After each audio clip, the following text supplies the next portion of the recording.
All right, I think let's go ahead and get started with this program. Hello, everybody, and good morning, good afternoon, good evening to folks joining in from around the world. Welcome to our third workshop in the international series, How Does Sharing Genetic Sequence Data Impact Biodiversity Science and Conservation? My name is Jyotsna Pandey, and I am the Director of Public Policy at the American Institute of Biological Sciences and Executive Director at the Natural Science Collections Alliance. I am a member of the planning committee that has taken the lead in organizing these workshops, and I also serve as PI on the NSF grant that is supporting this series. Before we get started, I want to go over a couple of housekeeping items to keep in mind. This workshop is being recorded, and as backup, the webinar is also being live streamed privately on YouTube, and the YouTube video is private, so it's not searchable or available publicly right now, but the recording will be posted online and shared with all webinar registrants in a few days. You can use the chat feature, which is at the bottom of your Zoom screen, to communicate with people on the call, including the panelists and other attendees. You may also use the chat feature to introduce yourself with your name, affiliation, and the country or region that you are joining us from. If you're experiencing any technical issues, please reach out to IT support Diane over chat for assistance. And after we hear from our speakers today, we will have a Q&A session to address audience questions. And if you would like to ask our speakers any questions, please go ahead and type it into the Q&A box, and you'll find the Q&A icon at the bottom of your Zoom screen. We have the closed captioning feature enabled for this program. However, I'll note that the transcription is computer generated, so there may be some typos and discrepancies. This workshop series is sponsored by the National Science Foundation and led by the American Institute of Biological Sciences in collaboration with the USA Nagoya Protocol Action Group. As you can see here, several societies have partnered with us in this series, and we deeply appreciate all the support we've received from our sister societies and raising awareness about these events. This workshop series is organized around 6 topics or themes, and today's workshop is broadly focused on macrosystems and international long-term ecological research. We have an excellent slate of speakers in the program today who will be sharing their experiences and perspectives on the value of open digital sequence data for enabling long-term and large-scale ecological research. Before we begin, I'd like to acknowledge the people and societies who were key in developing today's program. I'd like to thank the American Society for Microbiology, or ASM, and the Ecological Society of America, or ESA, for co-hosting this workshop. I also want to thank our representatives from ESA and ASM, Doctors Stefano Bertuzzi, James Chigi, and Aaron David, for participating in today's workshop and for working with the organizing committee and helping, excuse me, this program come together. And I want to offer my gratitude to my fellow organizing committee members, John Bates, Rachel Mayer, Rebecca Adler, Mr. Andino, Crispin Taylor, and Brita Zimkus, some of whom are present today helping with facilitation. Now, the main intention behind these workshops is to increase awareness among biodiversity scientists in the US and internationally about ongoing negotiations and international policy discussions around the application of access and benefit sharing principles to digital sequence information, which is being considered as part of the International Convention on Biological Diversity. We will learn more about these terms and about these ongoing discussions in a few minutes. But through these workshops, we also want to provide a platform for the research community to learn from the experiences of others about sort of the best practices for collaborating internationally on biodiversity research. To give you an overview of today's program, after a sort of brief discussion and after a brief introduction and remarks from our host societies, we will go over some background information about the current policy landscape and then get into the speaker presentations, which will be followed by a Q&A session and discussion session. I am now going to call upon my colleague and fellow organizing committee member, Rachel Meyer, who is also co-PI on this project, to talk about the Nagoya Protocol, the learning portal for that Rachel leads the development of, and to provide a quick sort of introduction of the community discussion forum that we've set up on that website for this workshop. Thank you, Jyotsna. Hi, everyone. This is fantastic to see so many people here and this international constituency. So the learnnagoya.com website was originally conceived of by a bunch of scientific societies that came together as the US Nagoya Protocol Action Group to try to create educational content for scientific society members, because we needed to raise awareness about the Nagoya Protocol and help people understand the new terms, the policies in a way that was a little bit more accessible than a lot of the more jargon-heavy descriptions that you can find online or on official websites. So we tried to create more accessible information and educational materials. You'll find a lot of those at the website. And there's a space on this webpage where you can participate by sharing your ideas and your own experiences. There's a community board where you can have questions and answers and discussions. So I hope that you all join the website and use this as a learning resource. You'll find on the workshop page for today that there's a space where you can just really easily type in your comments. You can be anonymous. You can give yourself a pseudonym if you want to. And this will live on for 6 months. This is for questions for the speakers or ideas that you might have. So please use this space even after the workshop. For the next several months, you can come back here, and if you're, say, using this workshop for a class, you could continue to use the portal. So I hope that this is a good resource for you, and I really appreciate your participation. Thank you. Thank you, Rachel. And I also want to encourage our attendees today to please use the chat to share any ideas and comments that you have, and also links to resources that you found to be helpful on these topics. We want to hear from everyone, so please speak up. And so with that sort of general introduction, I'm going to yield the virtual floor to our host society representatives to say a few words and then introduce our speakers. First, we'll hear from Dr. Erin David, who is our representative from ESA. Dr. David is Director of Plant Ecology at the Archbold Biological Station. And we will then hear from Dr. Stefano Bertuzzi, who is the Chief Executive Officer of the American Society for Microbiology. So whenever you're ready, Erin, take it away. Great. Good afternoon and good morning, everyone. So my name is Erin David. I'm Program Director of Plant Ecology at Archbold Biological Station in Florida. I'll be giving a few brief remarks on behalf of the Ecological Society of America. ESA was founded in 1915 to advance the science and practice of ecology and to support ecologists throughout their careers. ESA strives to raise public awareness of ecology and to ensure the appropriate use of ecological science in environmental decision-making. The ESA Public Affairs Office supports this goal by facilitating communication between the ecological community and policymakers at all levels of government and the private sector. The ESA Society Programs Office, which was formerly the ESA Science Office, also leads several programs at the intersection of science and practice. One of these projects was a 2017 NSF-funded workshop where ESA convened biological professional society leaders to learn about the requirements of the Nagoya Protocol. The workshop attendees explored the protocol's current and potential effects on research and identified communication efforts to help researchers navigate the protocol. And one such effort was the formation of the US Nagoya Protocol Action Group. From the perspective of an ecologist, it's hard to overstate how sequencing in particular has reshaped ecological research. For example, microbiome sequencing now allows us to generate large community data sets for testing ecological hypotheses. This ability has advanced many sub-disciplines, including disease ecology, plant soil interactions, and mutuals, to name a few. Of course, another perhaps unexpected outcome has been how ecological methods and analyses are now being utilized in a number of other fields of biology. Questions and analytical techniques such as principal coordinates analysis or indicator species analysis that were once purely the domain of ecologists have found their way into microbiology, soil science, medicine, and veterinary science, to name just a few.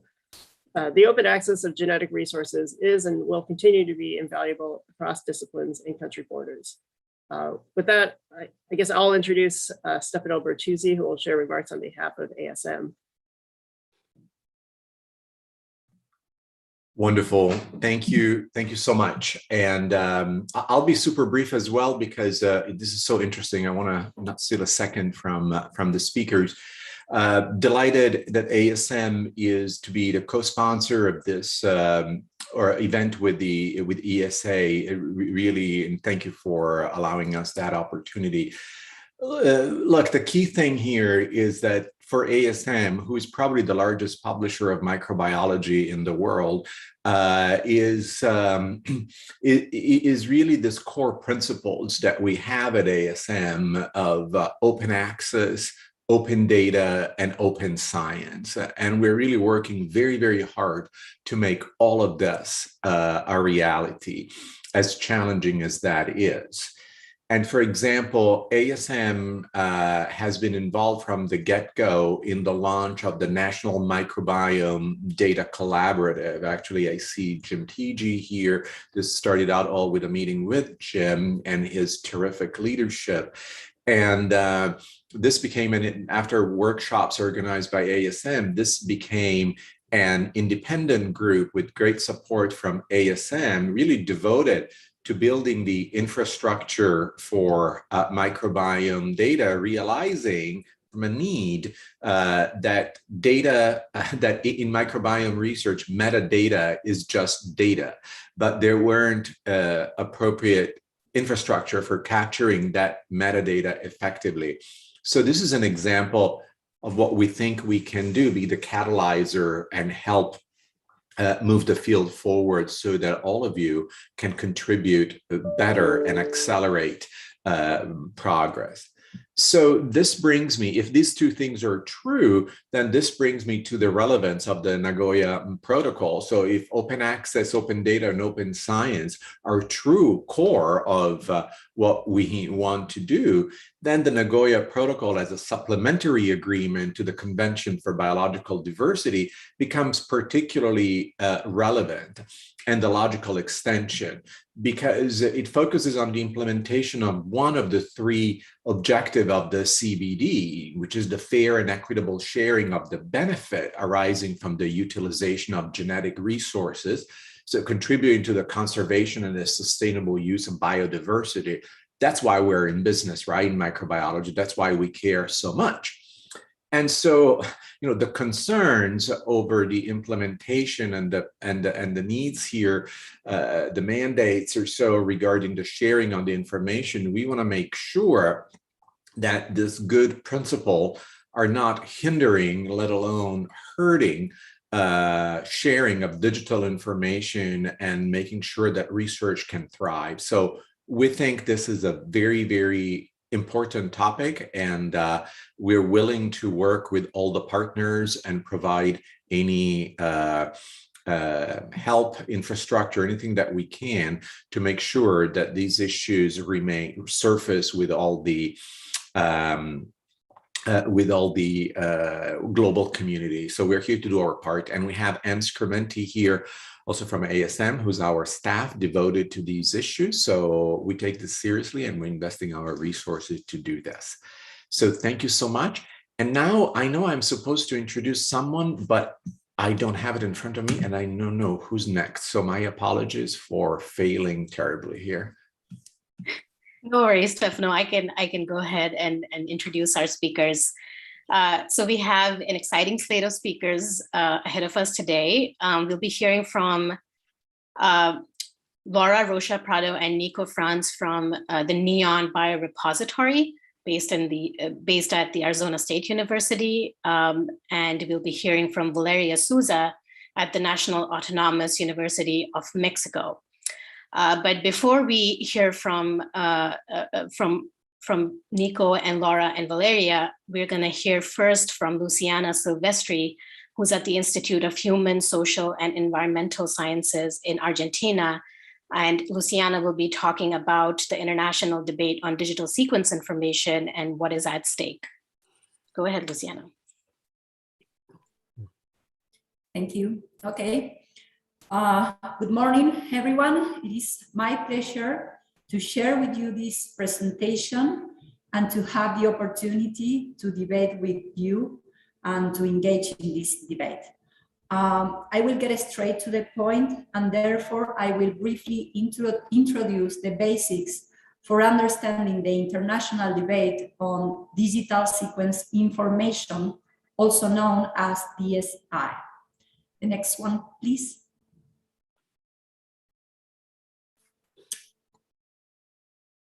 So until recently, research and development on genetic resources necessarily implied access to the genetic material that conveyed or supported the information of interest. For example, it was necessary to have a set of cells to extract genetic information from them. It was also necessary in certain cases to collect, hunt, or remove the organism, whatever it was the case, to get access to the genetic resources in question.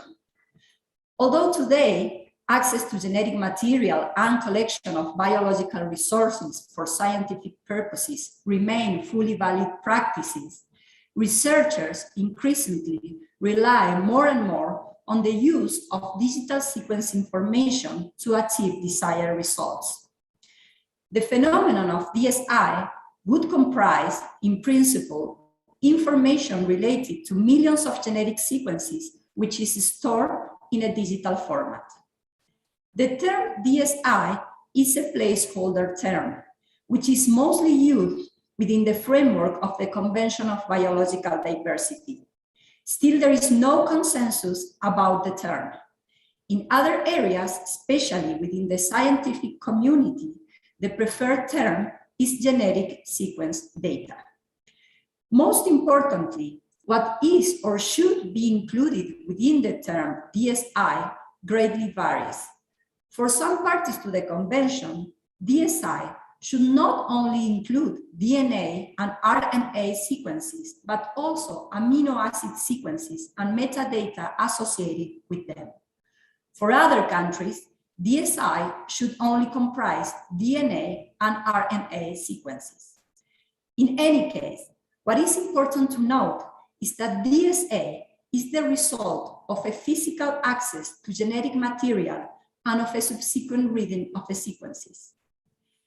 Once information is digitalized and stored, researchers can access it at any time from any place, and in many cases, free of charge. Next one, please.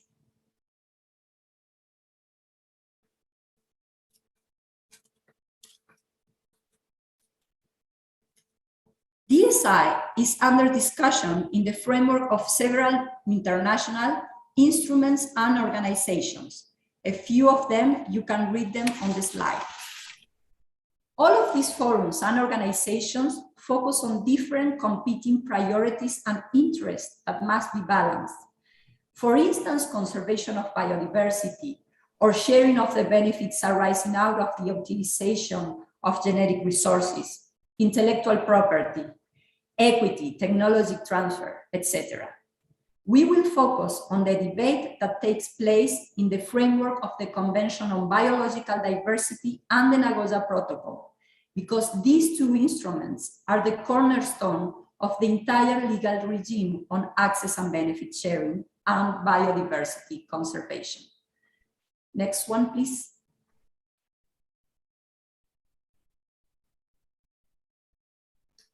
The fundamentals of the CBD and the Nagoya Protocol are, first, in order to access to genetic resources, you must get permission from the provider country, known as prior informed consent. Second, you need to negotiate an agreement with that country where you will be sharing the benefits resulting out of the use of genetic resources. Finally, all parties to the Nagoya Protocol shall take appropriate measures to ensure that genetic resources utilized within their jurisdictions have been accessed in accordance with PIC and MAT. Next one, please.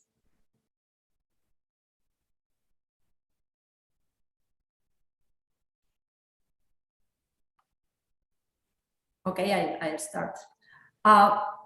If you can go to next one. Okay.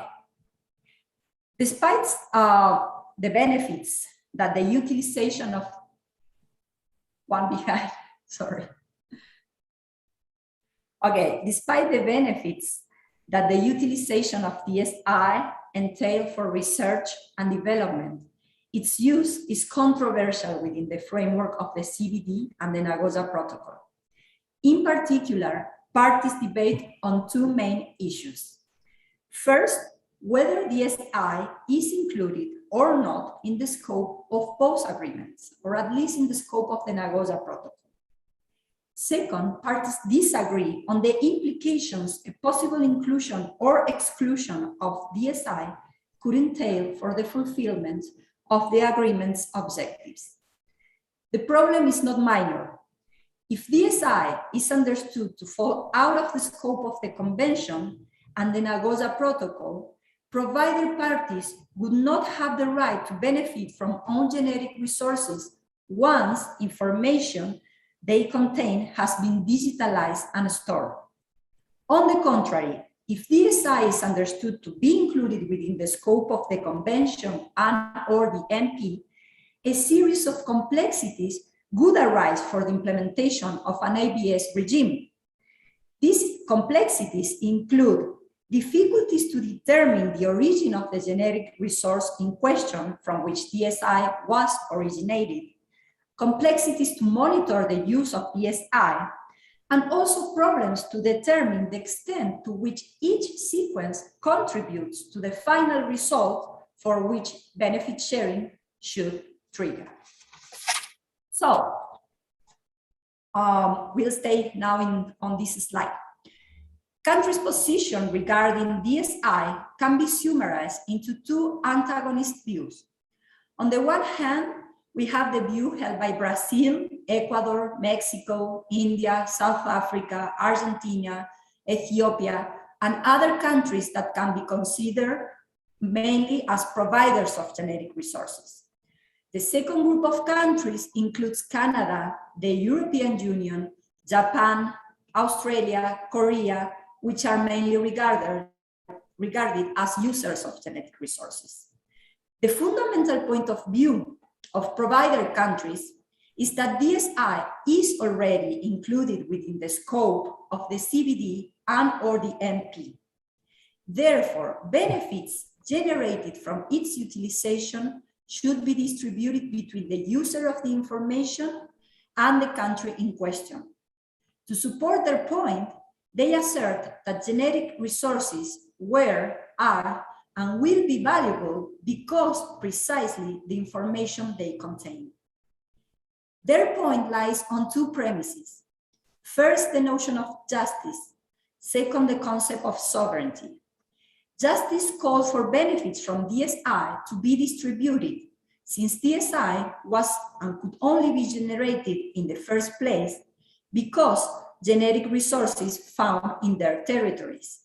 As for sovereignty, it would be a contradiction to exercise sovereignty over genetic resources as they do and have the right to participate in the benefits generated from its utilization, but not to have the right to participate in the benefits that arise out of utilization of DSI. The central issue on the agenda of user countries is the need to agree on open access and free circulation of DSI.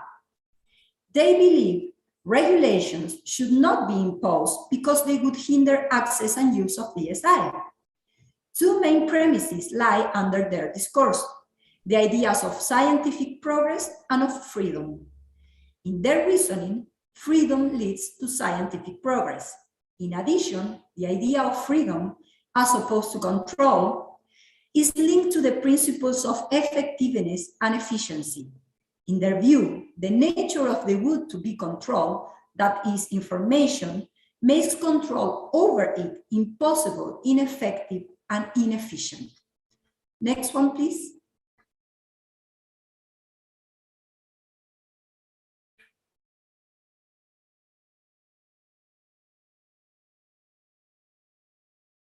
So, Discussions on ABS and DSI are ongoing in the framework of the CBD and the Nagoya Protocol since 2016. Decisions of the parties establish a science and policy-based process. The process entails the submission of views and information from parties, other governments, indigenous and local communities, actors, and relevant organizations. Also, the commissioning and peer review of 4 different studies and the establishment of an ad hoc technical expert group on DSI. Recommendations by the working group on how to address DSI in the context of the post-2020 Global Biodiversity Framework were considered by the Conference of the Party at its 15th meeting, which took place a month ago in China. The meeting will resume on April next year.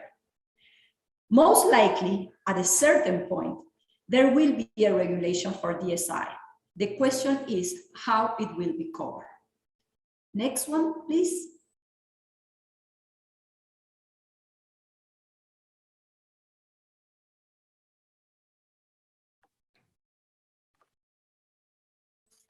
So, how the scientific community could engage in the policy debate? Well, first, you could make use of every opportunity you have to explain your point to negotiators in a clear and comprehensive manner. In addition, as mentioned in the previous slide, relevant organizations can submit their views to the CBD Secretariat whenever there is the opportunity to do so. Also, try to empathically understand the reasons behind providers' countries' position and to propose solutions that allocate their interests to. Third, get in contact with your peers from the north and from the south. You are all scientists, and the message, interest, and reasons of the scientific community should be conveyed as one, taking into consideration common ground, but also differentiated capacities. Finally, in so doing, key approaches to the issues could emphasize distinction between commercial and non-commercial use of DSI. Then propose and develop mechanisms for responsible use of DSI in the framework of non-commercial use. Finally, find and propose creative benefit sharing opportunities, because benefit sharing is not always about money. Thank you. Thank you, Luciana. Next, I am going to call upon Dr. Valeria Souza, who's at the National Autonomous University of Mexico, who will be talking about capacity building as a way to follow Nagoya with examples from Mexico and Chile. Thank you very much. I'm delighted to be here. Next slide, please. So we've been working 20 years in an amazing site called Cuatro Ciénegas. Cuatro Ciénegas Basin is probably the most diverse place on the world for microbial diversity. And in order to use in a way this diversity, we want to be users and providers at the same time. And to do so, we are building capacities in the high school, in the local high school, so they are the bioprospectors of these resources. The next one. Cuatro Ciénegas is a very particular place. It has the shape of a butterfly. It's in the desert in northern Mexico, very close to Texas. However, it's the place with more diversity of stromatolites and microbial mats in the world. That's why NASA called us 21 years ago to build a project on it. But it's also very diverse on eukaryotes that feed on these microbial mats. And these microbial mats have been stored their diversity into a mountain, the next one, making it an example of a lost world that preserves very ancient lineages and also all the metabolic capability. So here in this microbial mat, I have all the functions of the world in between my fingers, and also the diversity and the evolution of those functions. At the bottom, there are the methanogens, there are the earlier metabolism, then all the sulfur cycle that is very diverse and complete. Then the two first photosynthesis, the green and the purple, dependent on sulfur or non-sulfur, that developed photosystem 1 and 2. And from them, it evolved cyanobacteria that are the ones that changed the world forever. And above the cyanobacteria, we can find fungi and protozoa and diatoms. And then as representative of the plant, we have a tiny twig of grass, and my fingers are representative of the animal. So we have the world there in millimeters. And each place that we survey Cuatro Ciénegas is unique and extremely diverse. And that makes Cuatro Ciénegas a very particular place that we want to preserve. Next one. And as a demonstration of the lost world, we compare the bacillus of Cuatro Ciénegas. They are the ones with a blue stripe, a blue line in the phylogenetic tree, with the ones in the world. And we demonstrate that the one of Cuatro Ciénegas are not only endemic, but also very, very ancient. The ones that are more ancient are diverged from the other bacilli in the Dicardian. That's the end of the Precambrian era. As soon as the ocean became blue due to the action of both algae and animals. And then all the other ones entered Cuatro Ciénegas when Pangea opened 200 million years ago.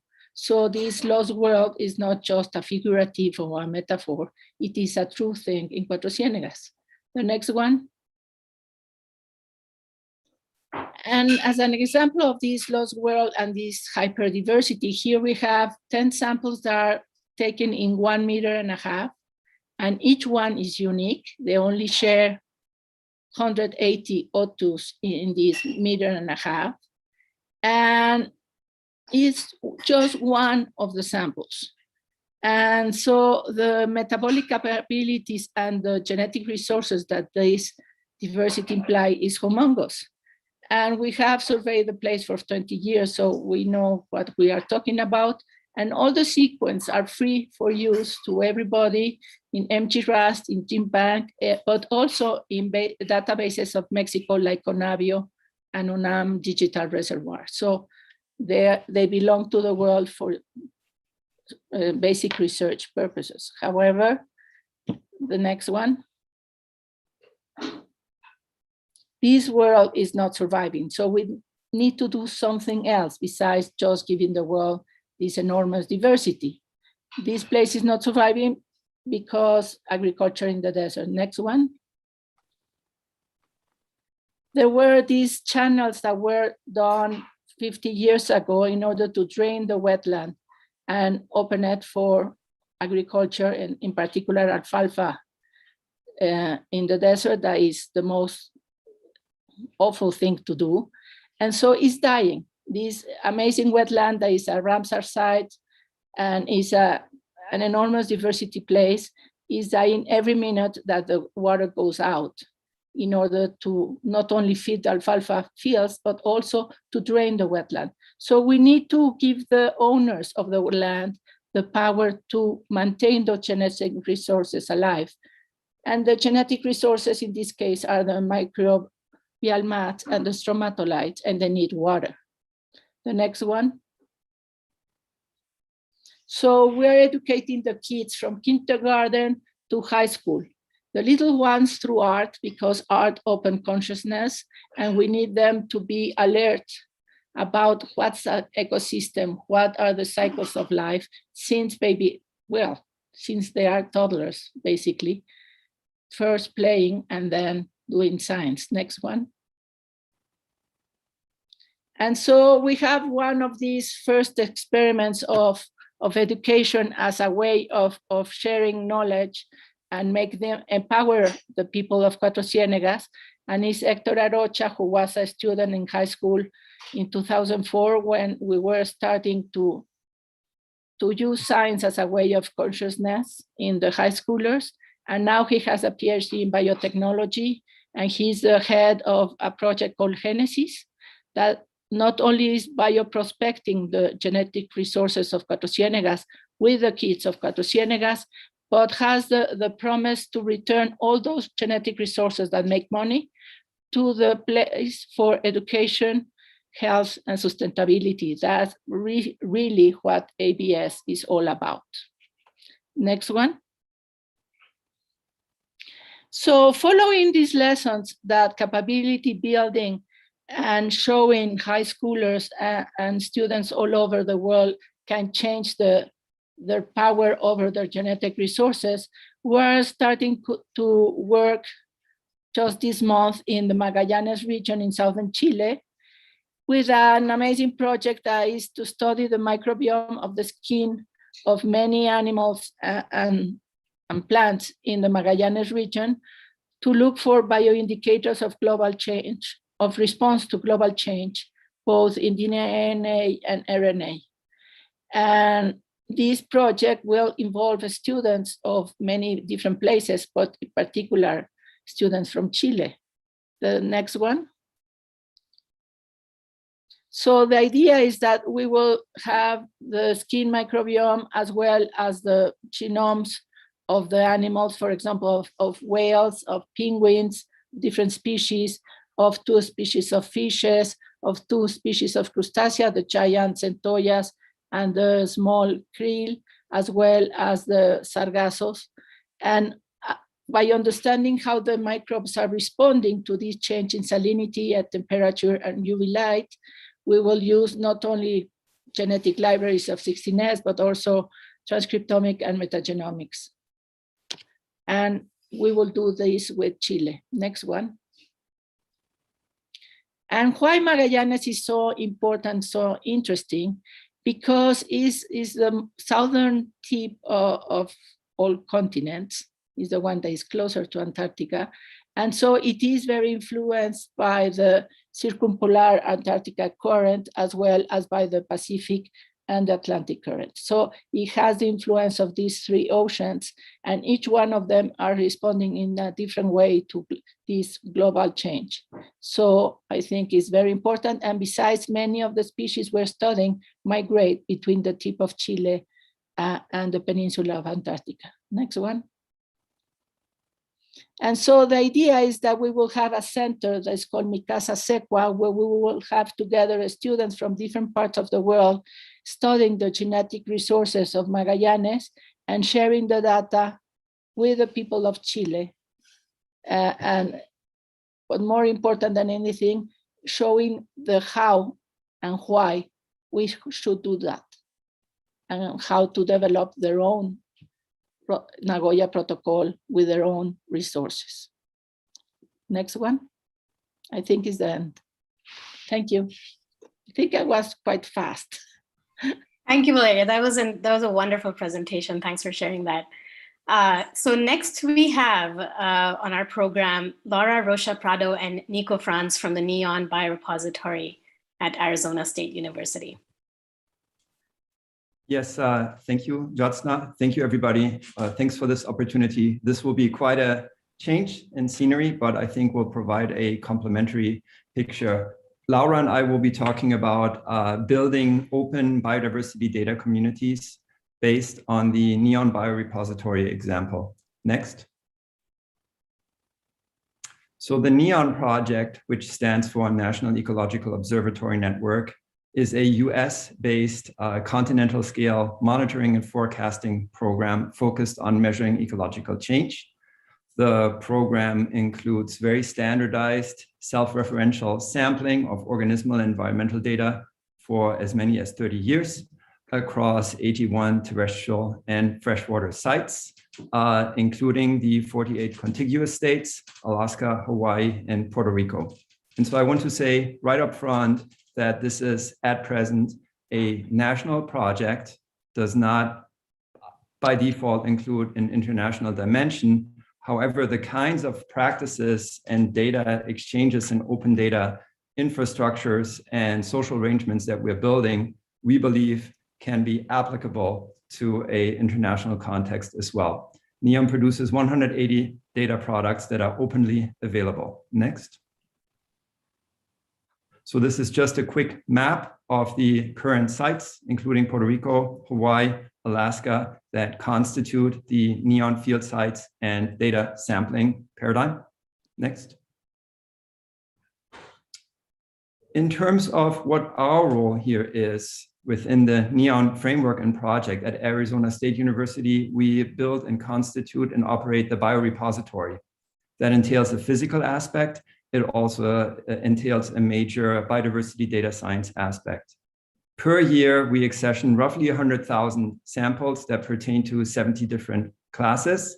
We are tasked to maintain sample and data integrity according to best practices. We are also tasked to publish sample-associated data through an online open data platform. And we are supposed to respond in a very proactive, outward-facing way to external researchers. The whole mission of this biorepository is to push samples and data back out into the community. So it's not necessarily a final enclosed location in that sense. Next. In terms of sample composition, which we can split up into an organismal composition, a sample type, and a storage composition, there's quite a bit of variety and heterogeneity. I won't get into it too much here, but instead focus a little bit more on the technical and the social aspect of actually operating this infrastructure, and then any kind of parallels to an international context. Next. So we think of the NEON biorepository as a turntable, something that takes things in, temporarily stores them, and then somehow redistributes them back out. And there's a physical component to this, but there's of course also a data environment component to this. Next. A major aspect of our workflow and our interaction, and the central part of all that we do, is actually to serve a research community. In the 3 years of operation so far, we've serviced close to 30 active projects with 18,000 samples. We provide research teams that make requests, that approach us with both samples and with data that we maintain in the Darwin Core archive standard. This is a widely used biodiversity data standard. Next.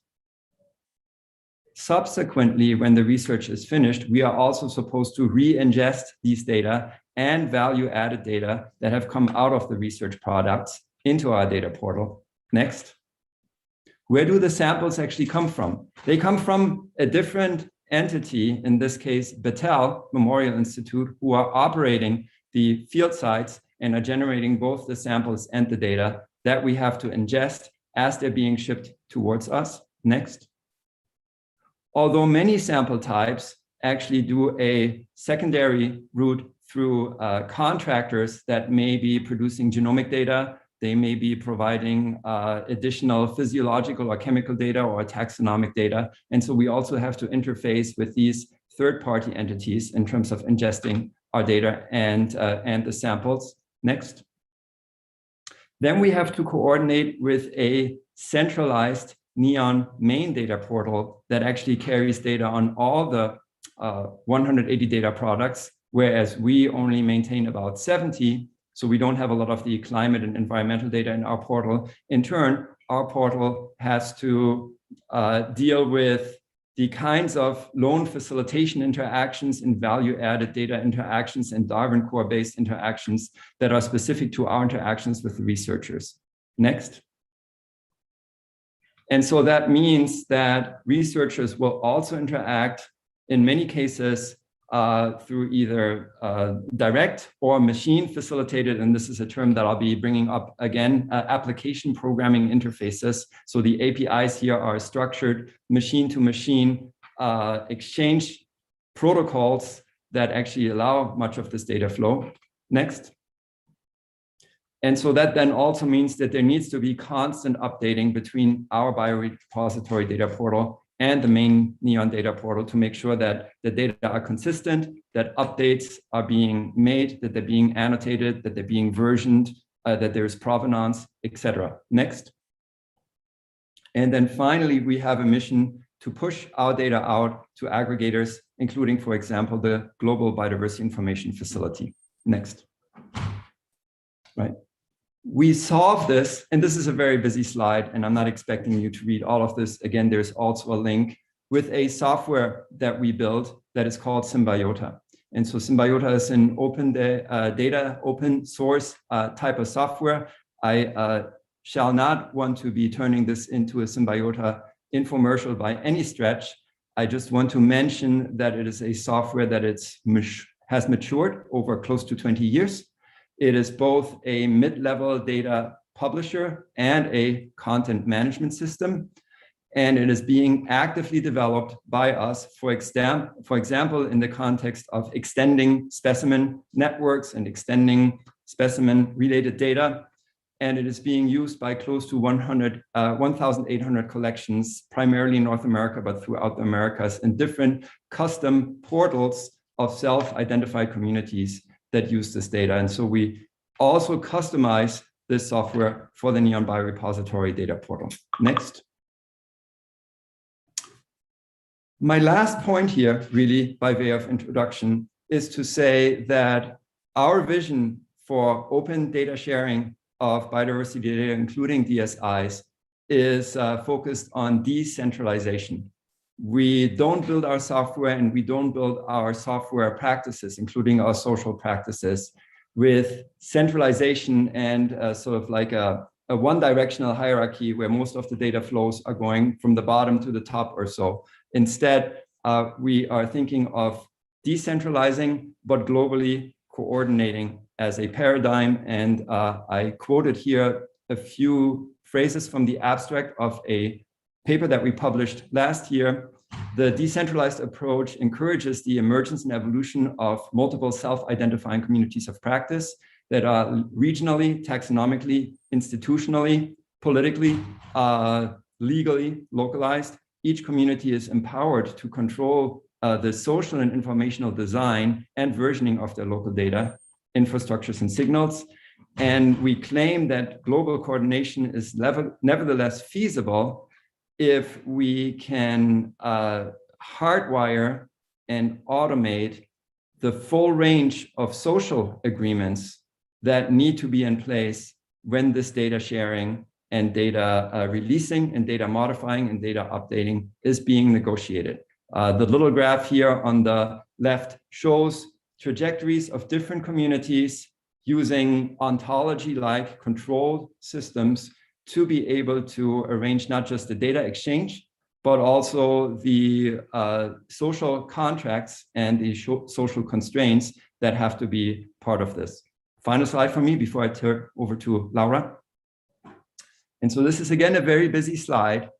It is one instantiation or illustration of how we think of this, where basically the different squares or rectangles that you see actually present different portal communities. In some cases, they have different collections that are being actively managed in these communities when they're green, or they're just being managed as a snapshot, as a static but updated version when they're gray.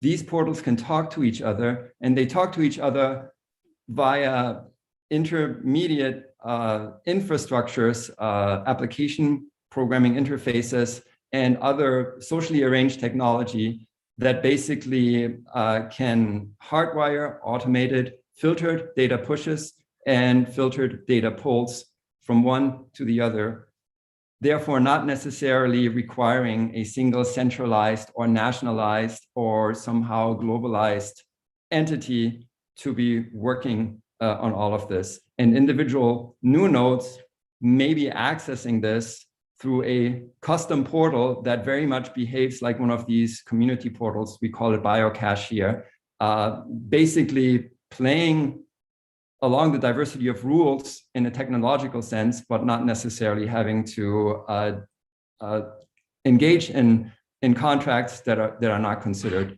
fruitful. And with that, I thank you and give it over to Laura. Okay, thank you, everyone.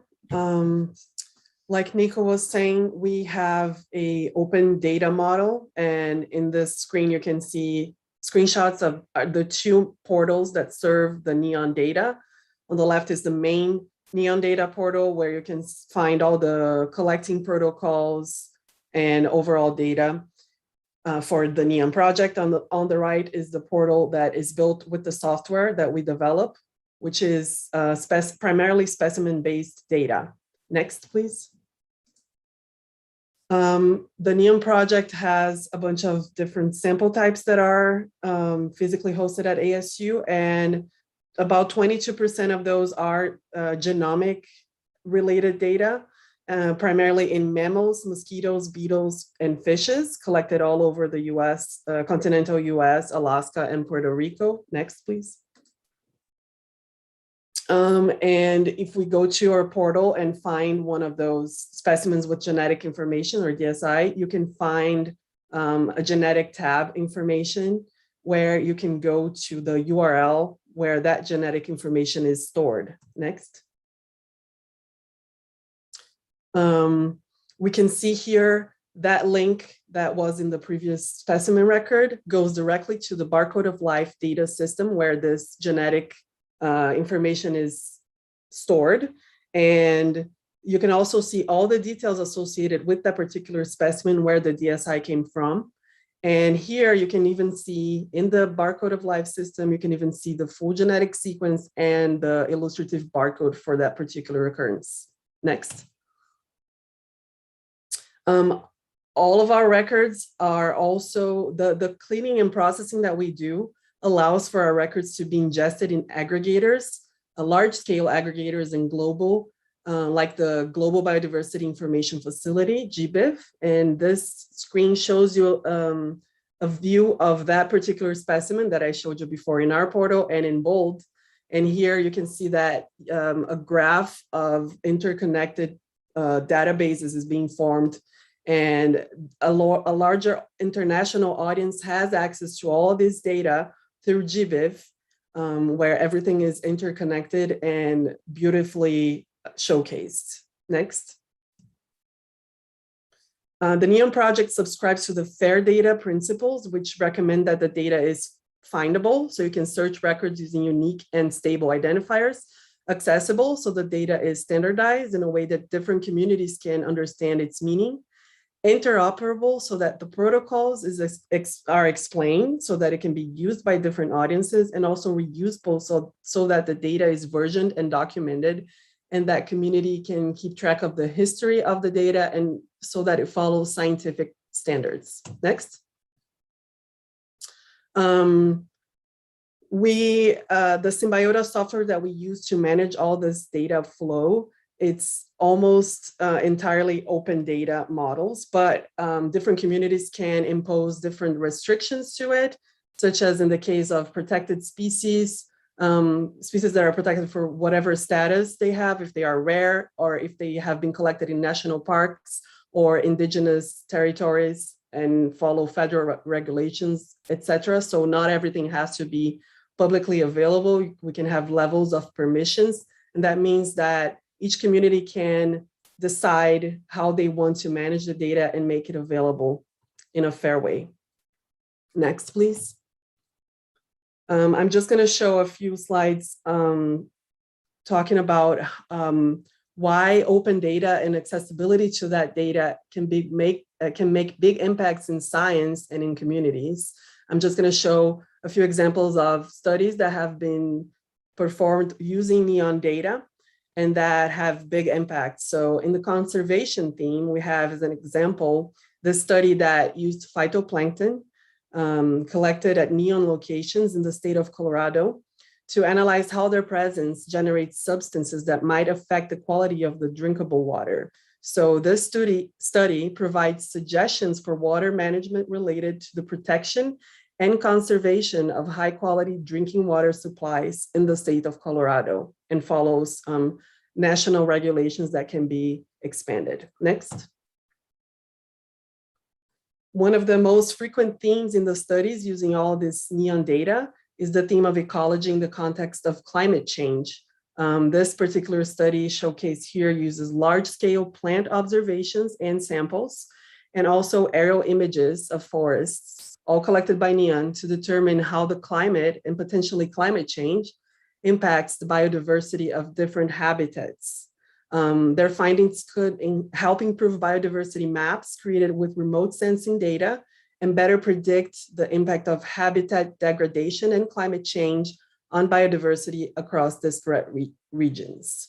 And lastly, next please.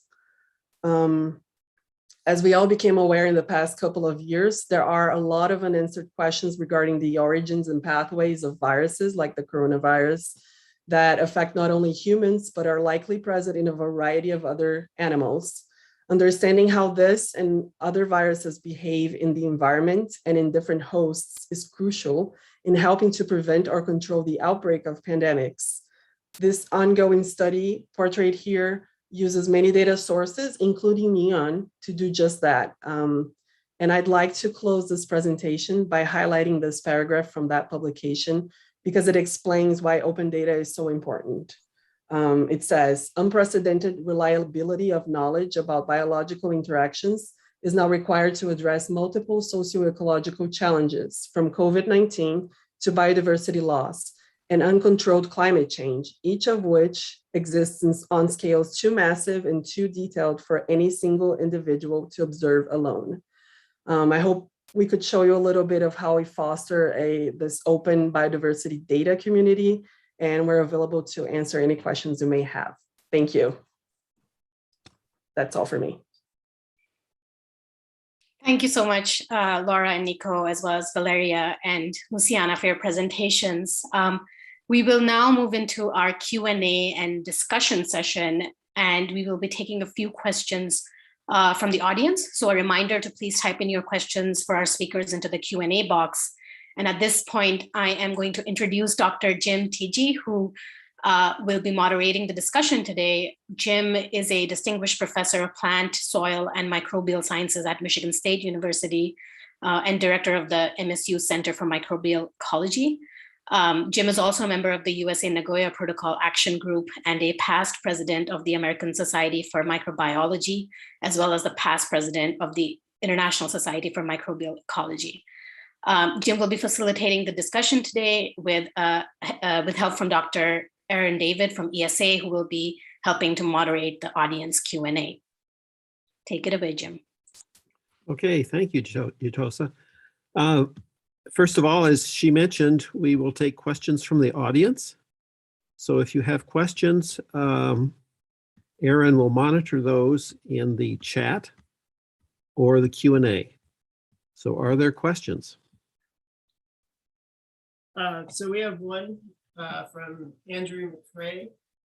So he says, we have seen a dollarized carbon credit in carbon offsetting helps conserve further forestry. Isn't it time we created an MBC, microbiology biodiversity credit / currency for unique environments? I think that one is for me.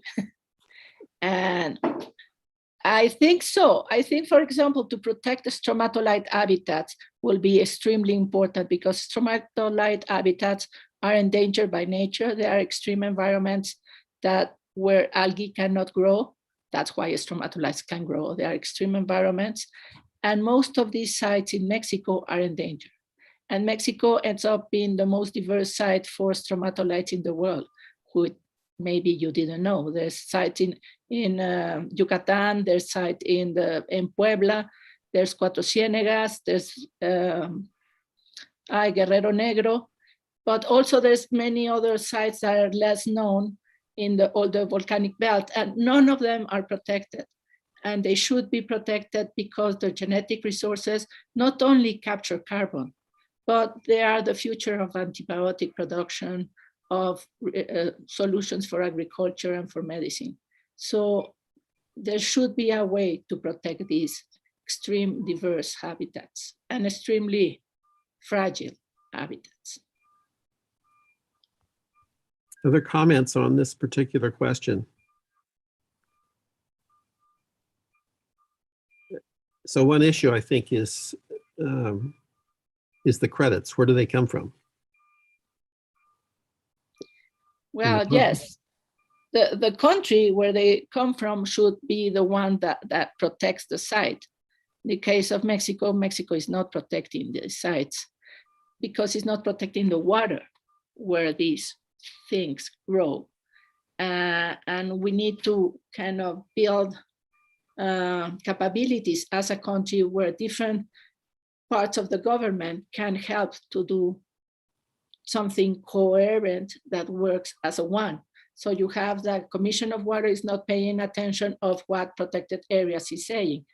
And we need to act as one thing, and that's not happening soon enough unless there's a pressure from the international community, which we will welcome. Certainly habitats where water is limited are going to be more problematic globally as we move forward. Yes. John. Yeah, I'd just like to ask what maybe a fairly naive question associated with that, because I was thinking about that with Nico's, with the article that Laura presented on water quality in Colorado too. Is maintaining water quality for humans the exact same thing as maintaining water quality for the kinds of microorganisms you're talking about? Not at all. There are totally different requirements for one another. Humans need water with very little microbial charge, while microbial habitats are rich in microbes by definition. And in general, they are very salty or very acid, or they are extreme environments and this water is not drinkable. So there's different approaches of water quality, one for the ecosystem and another for us.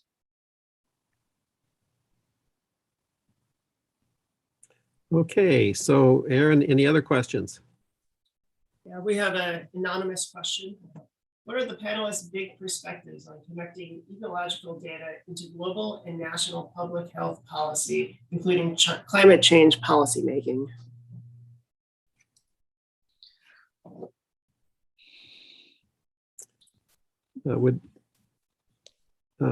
Laura, for example, would you like to comment on that question? I think Nico. Nico, okay. I can try. I have two initial and clearly partial answers. I like the theme of co-production.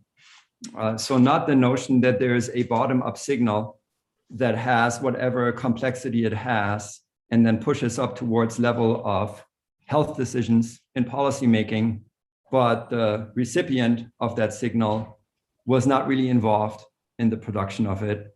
And similarly, from a top-down perspective, there needs to be guidance and collaboration on what kinds of data, in what form, will actually be considered actionable, right? So co-producing the data to policymaking interaction from start to finish, so to speak, would be one, I think, high-level perspective. With that goes investing into translation mechanisms, right? So the complexity that, for example, neon biorepository data inherently produce is such that I don't think it's a realistic expectation that those signals are readily translatable to inform higher level policymaking or public health decisions, right? So we need to, I think, come to terms with that and invest into these signal translation mechanisms throughout the chain, that starts with individual Darwin core occurrences and ends up with societal health decisions. So Nico, so from my perspective, NEON has a very advanced system for sites, sampling, data analysis, and dissemination. Are there in the world other examples that are progressing along this track, I guess?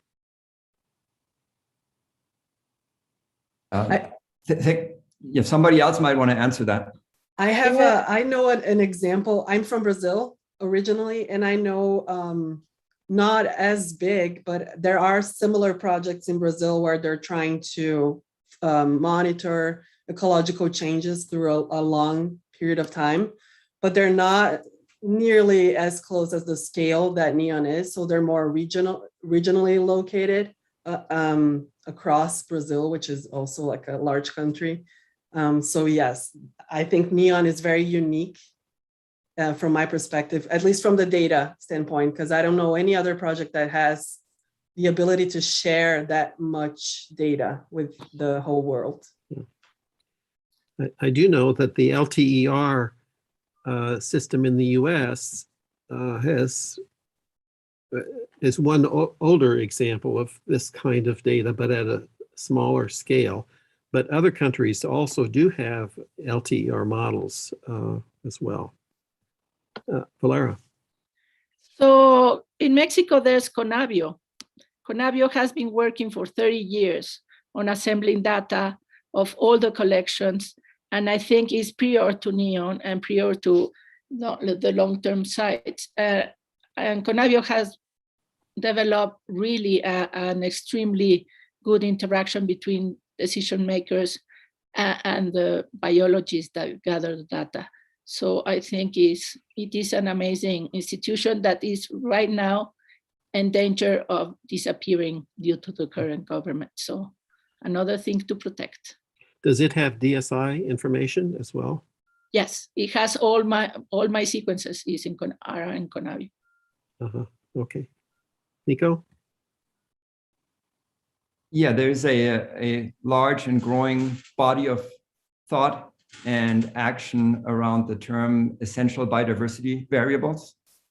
And for me, cognitively, that is a proxy for trying to scale up and down spatially and temporarily information about biodiversity that ultimately contributes to monitoring and forecasting decision-making.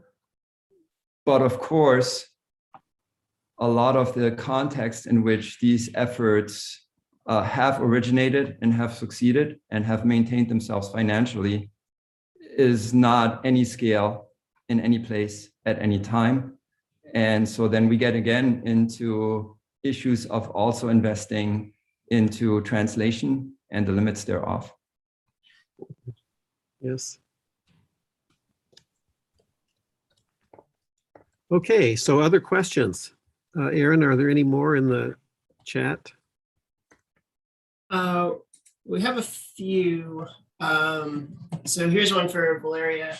What do they expect to find with microbial sampling? What will the genetic signatures of the microbiota tell us about global change and the environment?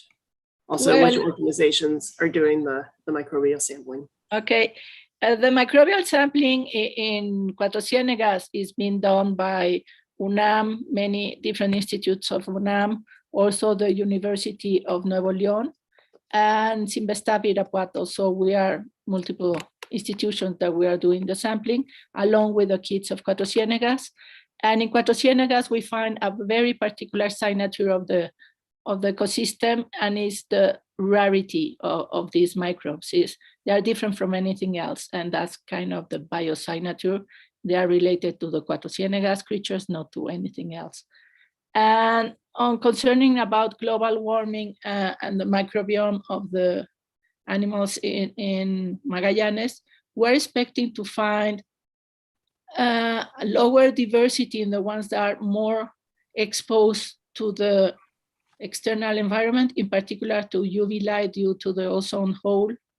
And the ones that are more in the surface will be more affected by those variables than the ones that live like the centollas. They live in a very stable environment, very deep into the channel of Magallanes. So we have species that are more bottom feeders and ones that are up and down, and we will expect a differential signal between the ocean and the skilled microbiome related to those change of habitats. For example, penguins do all their mating season and growing season of the chicks are in land.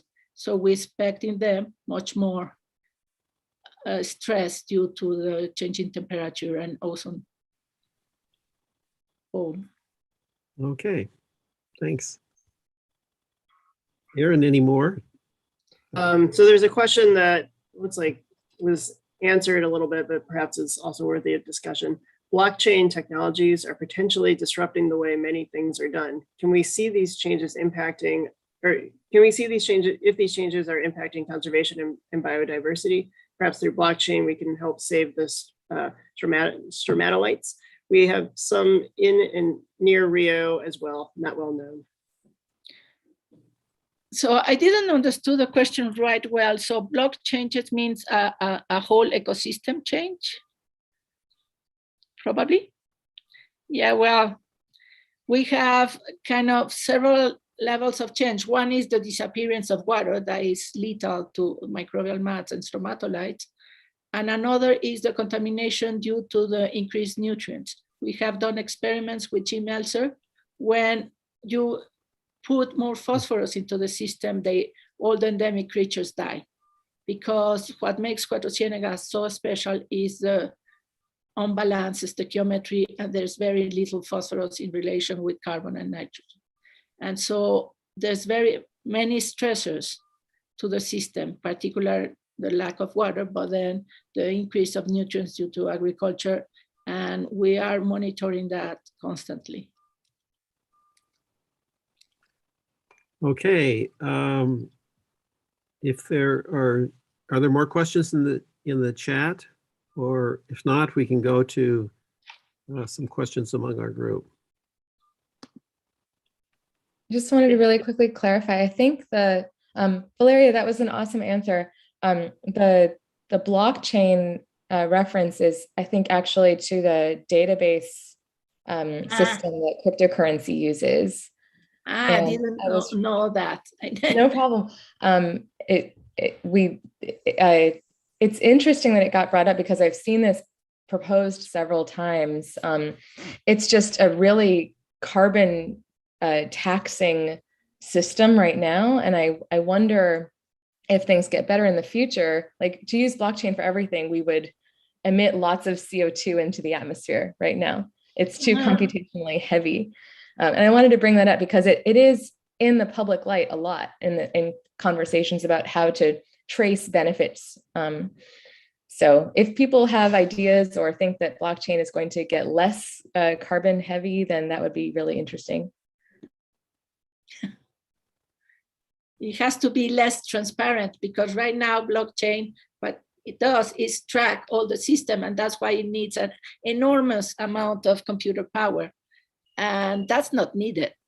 That's when it was little, that was okay, but now it's so humongous that it spends more carbon than many countries. And that's not sustainable by any means. Thank you. Okay. So a few questions that I have here, and this is for Luciana. With regard to digital sequence information and its origin. So one is there's a lot of not only legacy samples, but legacy data in databases for which sometimes you know where they come from, sometimes you don't. And some of the legacy samples might be used for other experiments at the current time. How is this treated in the Nagoya, or in the Nagoya Protocol? Thank you, Jim. Well, there are not knowing the origin of the genetic resource is one of the problems you find if finally the decision is made to interpret that genetic resources within the framework of the convention includes BSI, right? How you are going to solve that problem. Probably for all those type of situations, what is going to happen is that Article 10 in the Nagoya Protocol sets a global benefit sharing mechanism for resources where you don't know the origin of the resource, or you cannot get, for different reasons, the consent, or where you are talking about transboundary or genetic resource, for instance. So this could be a solution for those type of information when you don't know where the resource comes from. A different question is if you refer to retroactivity. I'm not sure if your question was referring to that. Go ahead with that as well. Yes. Okay. Let's suppose that, I don't know, you have collected samples 30 years ago, and today you are using digital sequence information originated from those samples. So the questions many times is whether there is or not retroactivity. And unfortunately, there are no white or black answers in this issue, because actually the answer depends on the particular circumstances of each case. In general, it can be said that in law, the principle of non-retroactivity, which means that the rules cannot be applied to previous events that occurred before the law came into effect, that is the main principle that applies. However, considering the CBD and the Nagoya Protocol, there are different factors regarding time that could trigger retroactivity. For instance, you should ask whether the country, the user country, is a party to the CBD and the Nagoya Protocol or not. The United States, for instance, is not, so that gives you a particular answer. Whether the provider country is a party or not to Nagoya and the CBD. Most countries are, but it depends when they did become a party, when access took place, when benefits sharing was originated, whether there was national ABS legislation in place at the time when you access resources. So all these factors might give you a tailored answer for your case, but there are no white or black answers to that. Jim, may I ask a question to Valeria? Sure. Does that apply to even to technologies that today we're using, but at the time that the samples were collected, we didn't have a handle of those technologies? For example, we have been using metabolomics a lot these days. And at the time that samples were collected for the site where I work, well, we didn't even know the metabolomics was. Well, I think what is important, Jorge, is the origin of the sample. When the sample was first taken, with the knowledge of the owners of the land. It doesn't matter what you do with the sample after, but if the Nagoya Treaty was already signed, like 2014, in the case of Mexico, and ratified, then yes, you have to go back with the owners of the place where the sample was taken and say, we are going to do metabolomics and this is so interesting.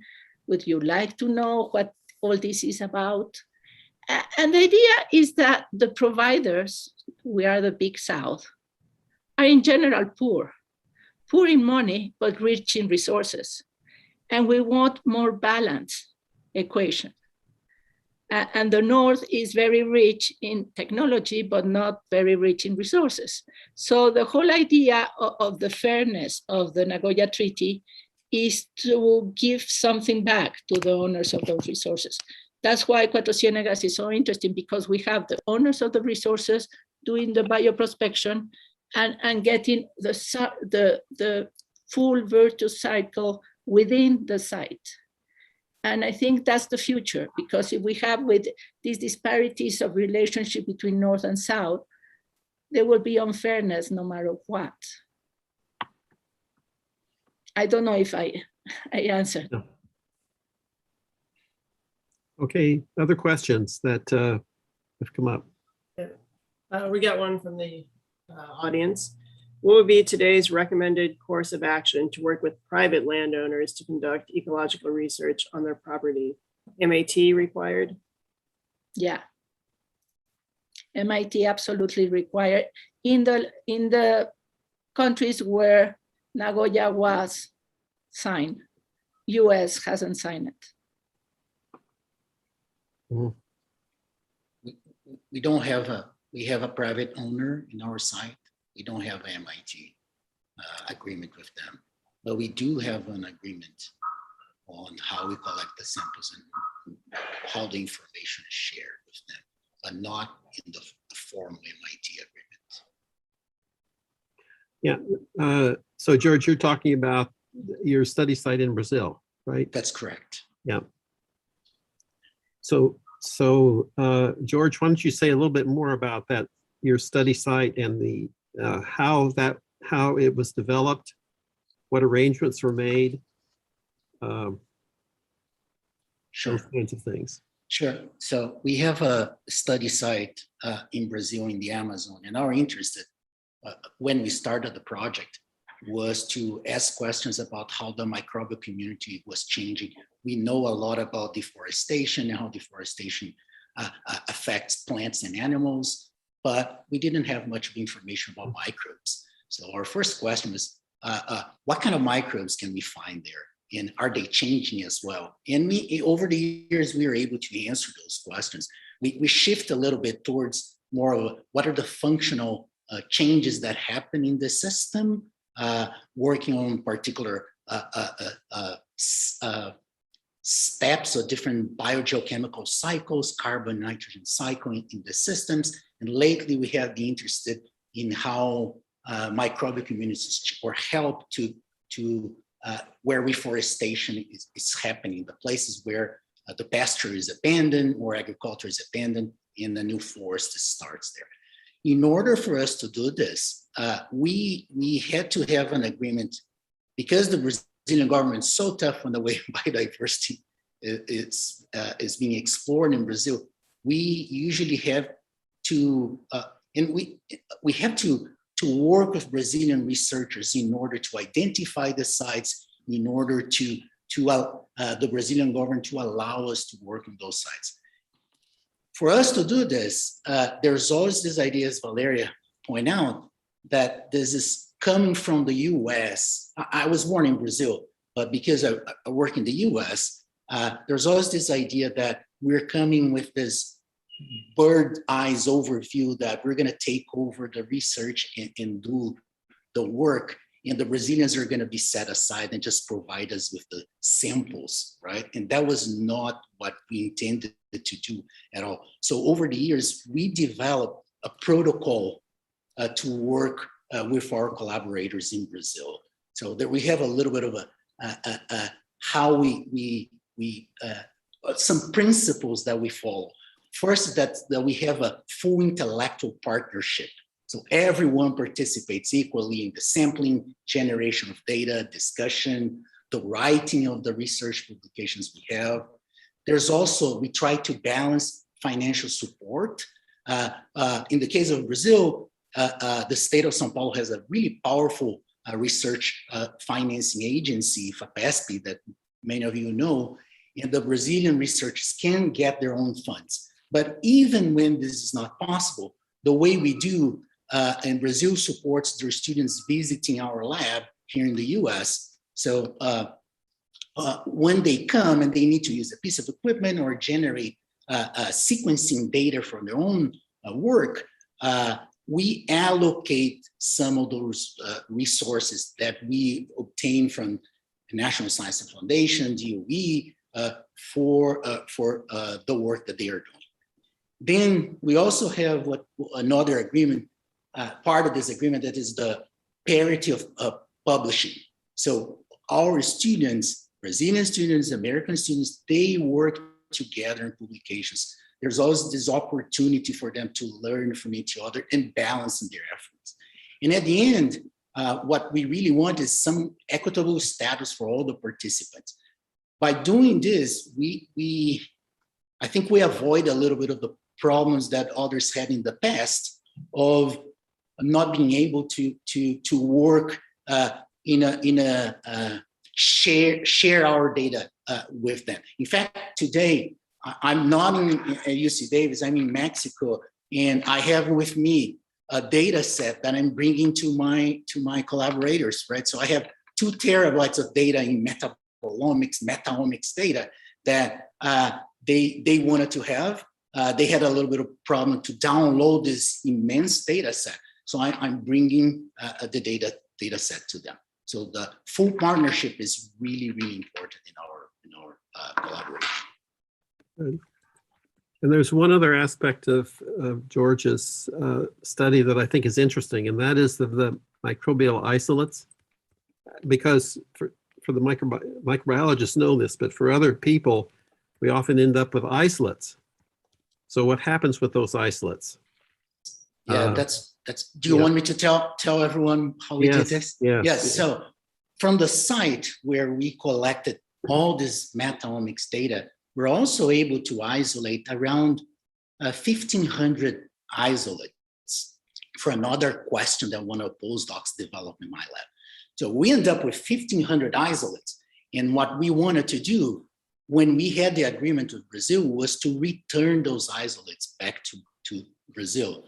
But when we contacted the database to where the isolates were supposed to be returned, they told us, well, we cannot handle this number of isolates. If we just dump, 1,500 isolates on us like that.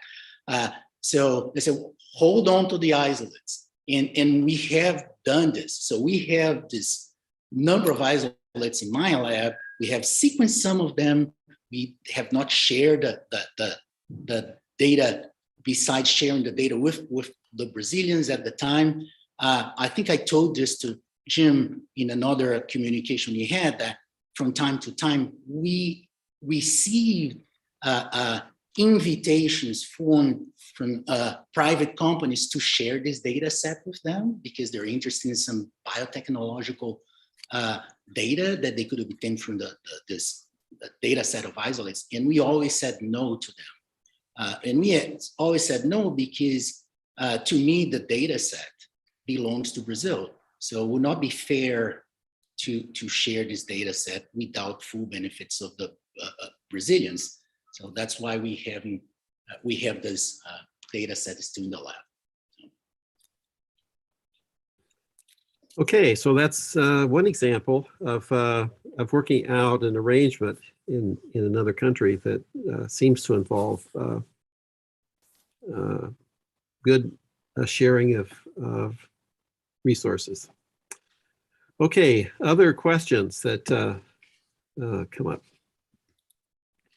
So one thing in terms of benefit sharing that from my experience, as some of you know, we manage the ribosomal database, which was very important between the 90s and well, up until recent times, but especially in the big growth of microbial understanding. But to me, that's an example of benefit sharing. And I just looked up the data in like 2010, probably, which was in a big time period here. We had 7,600 unique users per year, 20,000 analysis sessions per month, over 150 countries using their IP address. So it was a resource that was widely used. And also in the educational sense, many microbiology courses worldwide taught students how to use our RDP or ribosomal data for microbial identification. And we had educational tutorials on the site to be used worldwide.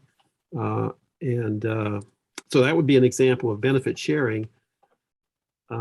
And you would need in that database for references everything that's known, because why would one want to go to a database that didn't have everything that was already known? And now, so we've moved to a tool called MIGA, which is microbial genomic information. So it's the same thing as using ribosomal data, but using whole genome information. And we have a joint project with Georgia Tech for that, and we've just expanded that now so that it can be used on AWS. And for example, you can, if you have 1,000 genomes of whatever, you can do a clade project on 1,000 genomes. But again, you want as much in that database as possible so you know where your isolates or information sit relative to what's already known. And certainly in the pathogenic area, you can track what is circulating in your particular region, or where something comes in from another region as well. So I mentioned those as an example of benefit sharing from genetic resources and the importance of it being a complete genetic resource, not restricted. So are there other examples that people want to bring up or other questions? So Nico had put in the chat something that might be worth discussing about fair versus care trade-offs in data publication. I don't know if Nico wants to start that discussion or if he wants to pose what I just said as a question. Yes, Nico, that would be good.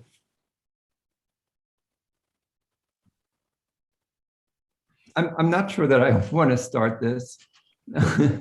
I did want to make clear in our presentation that we see it as our sort of software building mandate to be accommodating both, but they're not obviously always in harmony, always in conflict. And I think as a more personal attitude, preparing both sort of mentally and ethically, and then also organizationally, and ultimately, yeah, legally and economically, as a director of a collections community, and in my function related to biodiversity data sharing, I think there's also a history of appearance, and I'm expecting and try to be ready for being ready for some constraints on fair principles based on certain care principles that will in many cases have to supersede. And so at a minimum, getting software applications and actual data exchange media ready for those potential conflicts and for those potential additional constraints is something that I think we have to be ready for or get ready for. And I don't think we are at this point. Yes, I think with regard to DSI information and it being available, it's becoming more so that actually the tools to access and utilize that information in valuable ways is probably more important than the data itself. So one thinks of benefit sharing, the tool part of it is important. And as was mentioned earlier, the metadata that goes with it is also another important aspect. Is the type of data important as well? I'm asking that because in our experience, for example, the genomes of the isolates was a no-no for us, right? So we could not do a lot of sequencing of those isolates. But metagenomes, they didn't care much. So having short reads from metagenomic data was not that important. And I don't know if as we increase our computational power to put together more and more contigs from soils, if this is not going to be an issue in the coming years. So Luciana did deal with the type of sequence information, but I do think there is a difference. Certainly metagenomic information itself, to me, is much less valuable than, say, whole genome organism information. And amplicons are also a different type of information, probably in general have less value as well.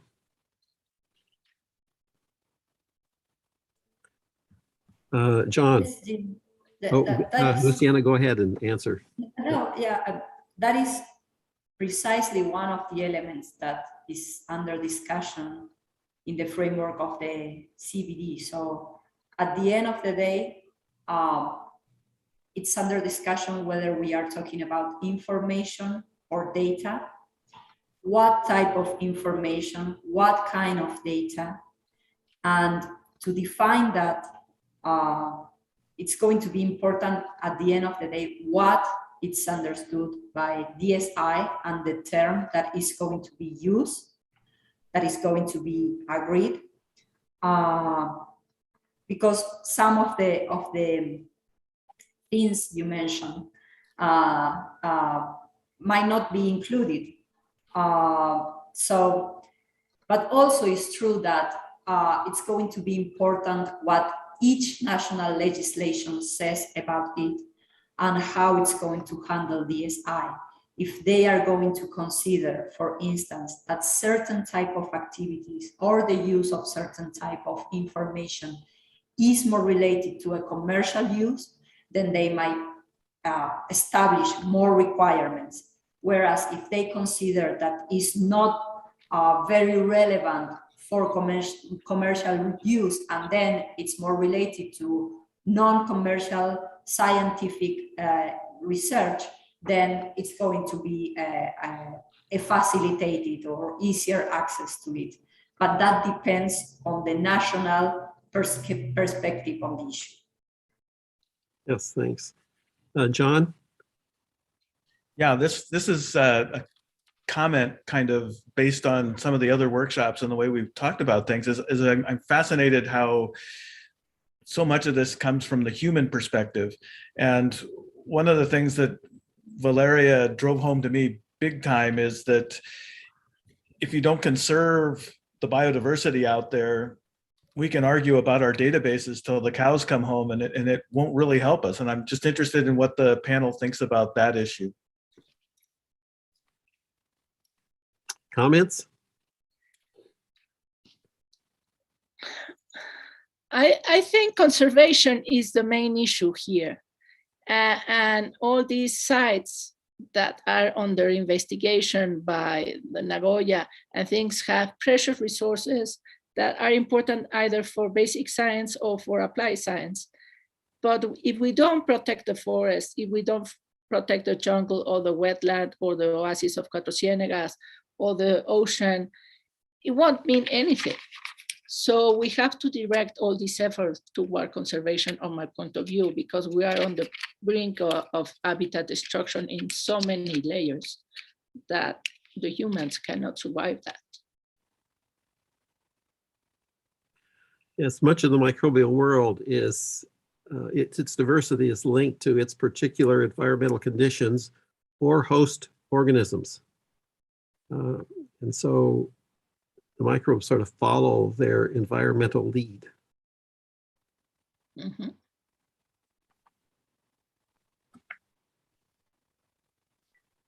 I can read off one of our other questions.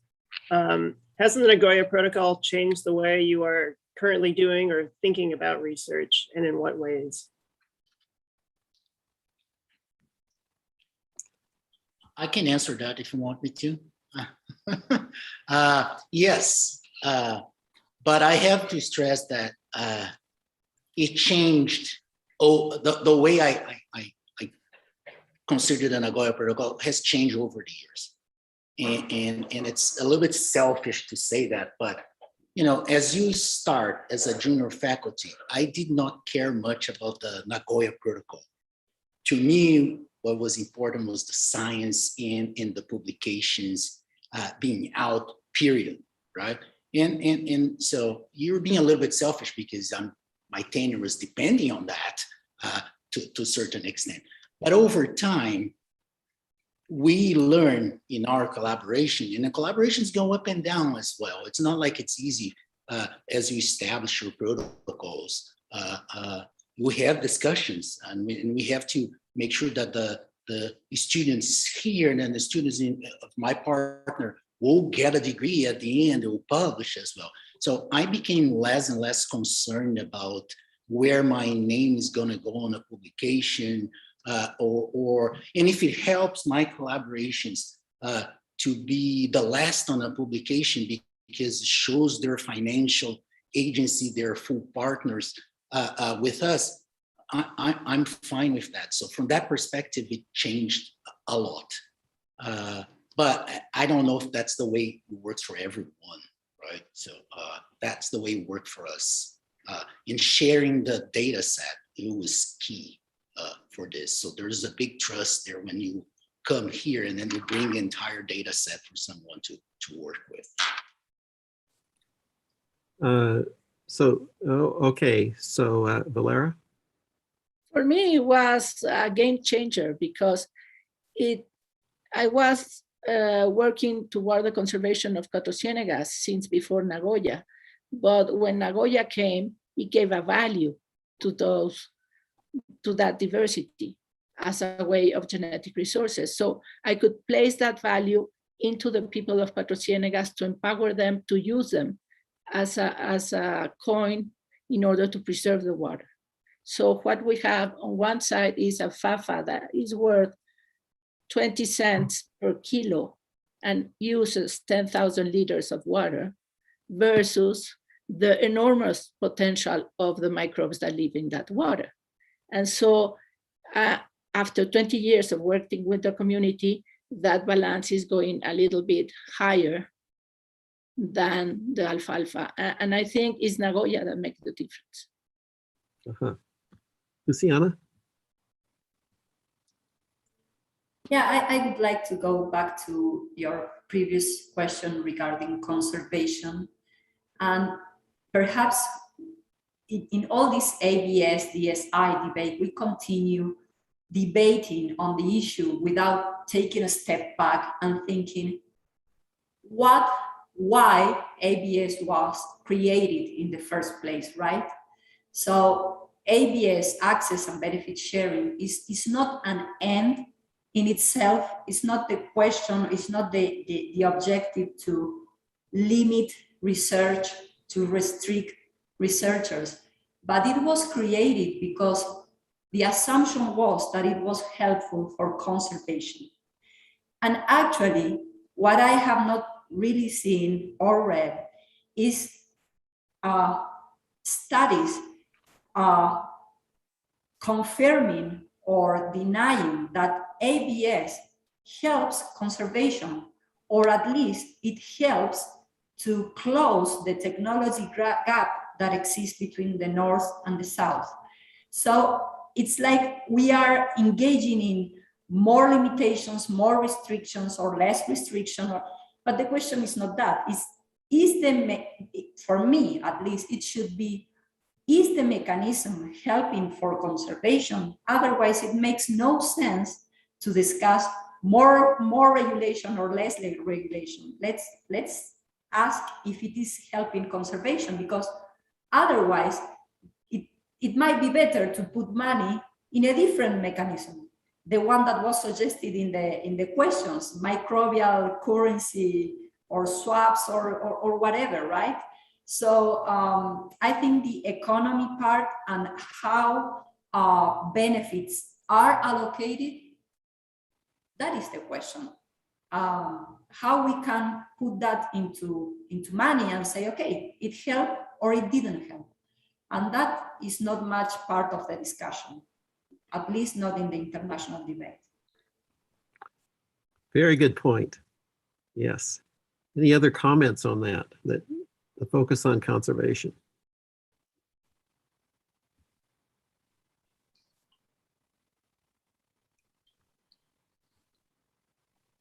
Well, I'll just say that something I mentioned in the chat a little bit, which is, I think Valeria's example with Cuatro Ciénegas is an awesome example of what I see with respect to conservation is you've got to get down to benefits at the local level.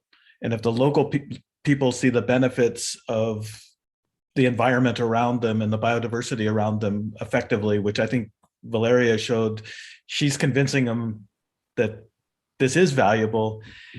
Then suddenly you get this buy-in, and so I mean, one of the things I was thinking about, I love the fact that Valeria, that you mentioned that Nagoya has been very useful for you, because I think that's critically important, and we need to get the message out that that's actually happening, working that way in the provider countries with respect to this. Yeah. Thank you. So we can move on to a new question. So I think we've kind of danced around this a little bit, but how would you define responsible use of biodiversity information, and how can we ensure or implement it?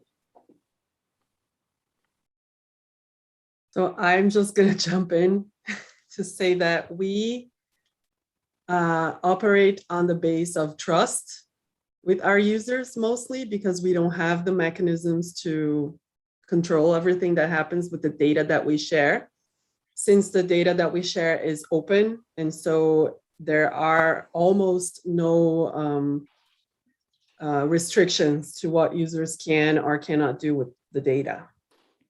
But users, we do have data policies that users have to be aware of.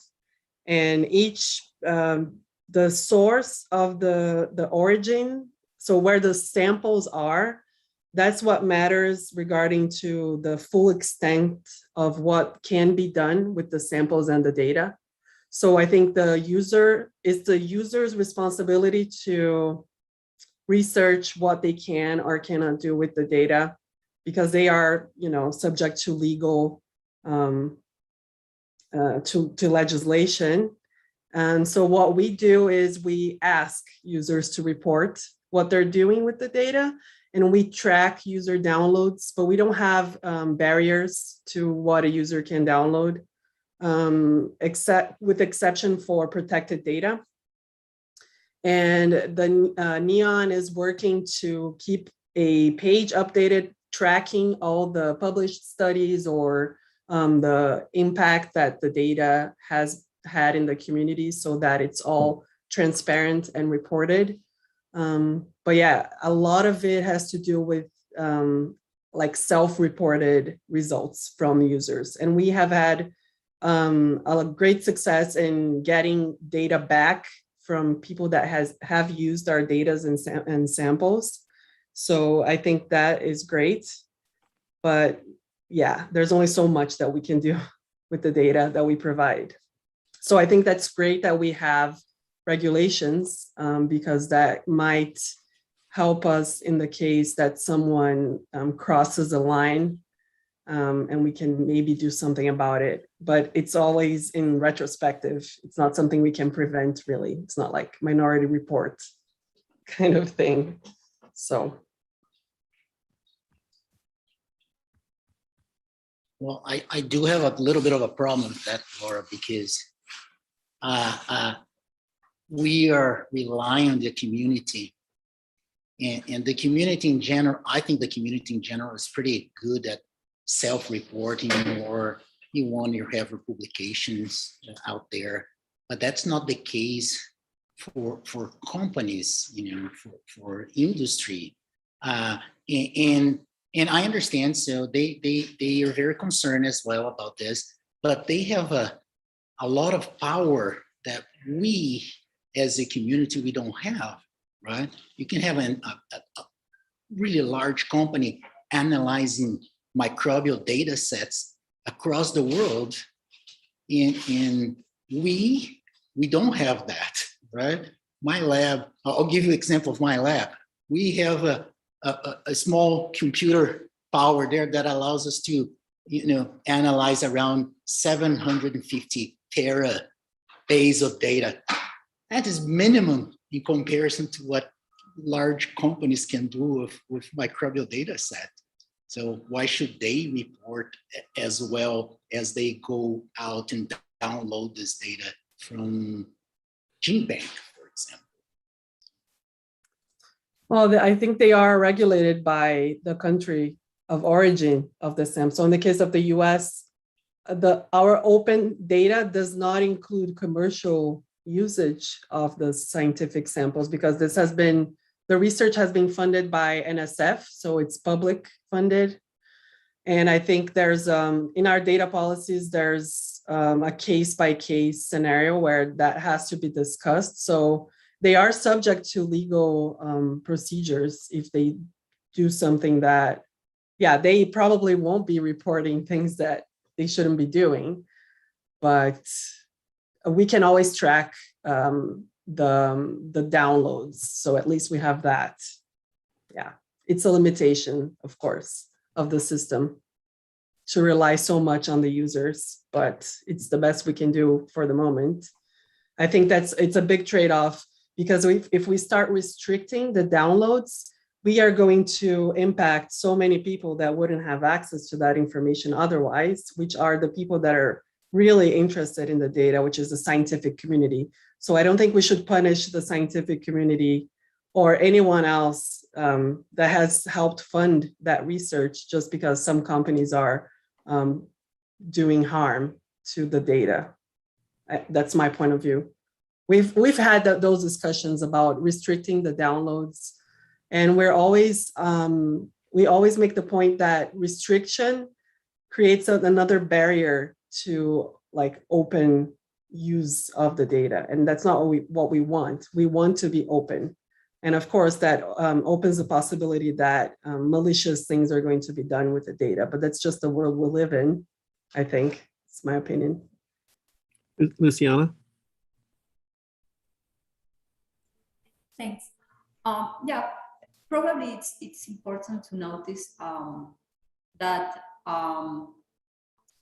the issue, the international debate, is not on limiting or restricting access and use of DSI for non-commercial use. Actually, providers country don't care about that. They don't care what non-commercial use is doing. The focus they have is on commercial use of DSI and on information that is stored in private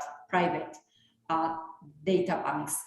So I guess that researchers working on non-commercial use of genetic resources or DSI are just a collateral damage, you say like that, a collateral damage from all this debate. The issue is not with this type of research, but the focus is on the other thing. And one thing that has been proposed for many, many years and has not been accepted by user countries is the possibility to have checkpoints that control this, especially in patent office. So this is under discussion in the World International Property Organization. That is a forum where the power leverage between countries is a little bit different than that exists in the CBD. And let's say if you would just have the requisite, the need to report if you have used DSI or you have used genetic resources in the invention, in the development that you are bringing to be patented, that would finish the entire discussion, because you would say, yes, I bring this development to be patented, this vaccinate, this whatever, this seed, and I have developed this from this and from that. Then have you done your benefit sharing? Yes, no, that's a different question, right? But that, that disclosure requirement would mean the end of discussions for this. And that's the issue, that has not been really accepted where it should be accepted to have meaning. That is the World International Property Organization. Okay, thanks.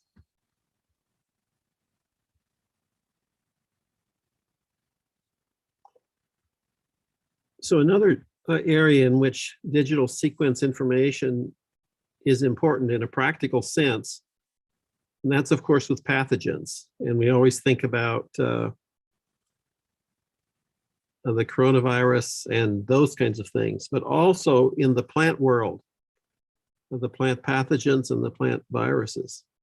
And there are databases for those, but one thing that that is true is that they do not like to localize well those locations because it can affect the market of those products.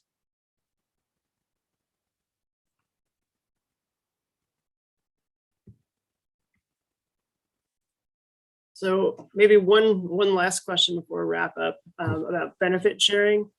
If resources were made available to develop capacity to promote access and benefit sharing within the research community, what would those programs or resources look like?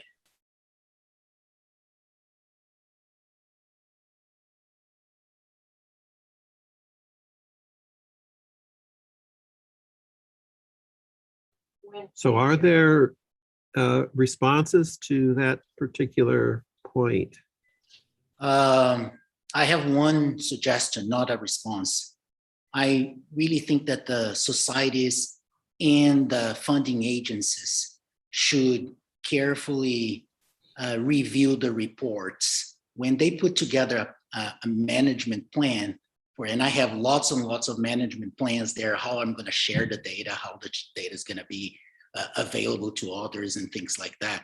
Sometimes many researchers feel this just like these are the points that I have to write down and to tell others what I'm going to be doing. But once I get the money, I should be responsible for sharing this data. And I think that the funding agents should go back to the researchers and keep an eye on them on how this data is to be available to others. That's just a suggestion. Valeria? Well, there's two things. If you are going to publish a paper, then you cannot do a patent. It's either or, because a patent is another pathway, and I'm totally in agreement with Luciana that patents have to have a pedigree and a disclosure of where they come from, how they were obtained, and all the story behind that patent.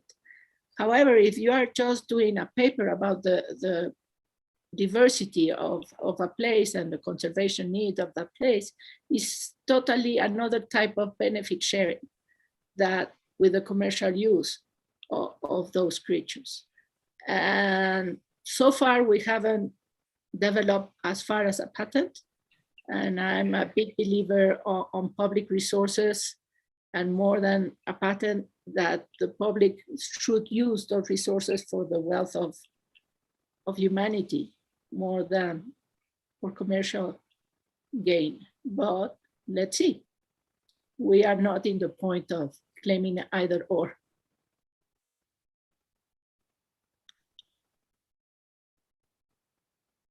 Okay, any other comments? We're approaching, I guess, the end of our agreed upon session. Thanks, Jim. I can kind of wrap up okay. And thank everybody.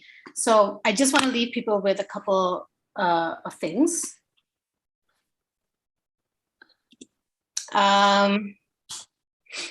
So, first of all, thank you to all of our panelists for that engaging discussion and for sharing your ideas and perspectives on this important and timely issue. I wish we could continue the conversation, but as Jim said, we're at the end of our time. But we can continue the discussion and share ideas on the workshop discussion portal on learnnagoya.com. This will also be where we will post today's recording and other materials and resources on the topic that were shared today. So please, take advantage of this community space and share your ideas and perspectives. And I'd also like to share that we have 2 more workshops coming up in this series this month. As you can see on the slide, on November 15th and 18th, If you're interested in any of these topics, please do sign up and visit our event page, io.aibs.org/Nagoya, to learn more and to register. And we hope to see you again in future workshops. And in closing, I'd like to thank all our speakers and facilitators for their time and input today and for sharing their perspectives. And thanks once again to our host societies, ASM and ESA, for supporting this event, and to NSF for sponsoring this workshop series led by AIBS in partnership with the USA Nagoya Protocol Action Group. And last but not the least, a big thank you to all of our attendees today for sticking around till the end and for joining us and participating. We hope that you will continue and engage in these discussions with us, with each other, with your colleagues, and as well as your policymakers. So thank you, everybody, and have a great rest of your day or evening.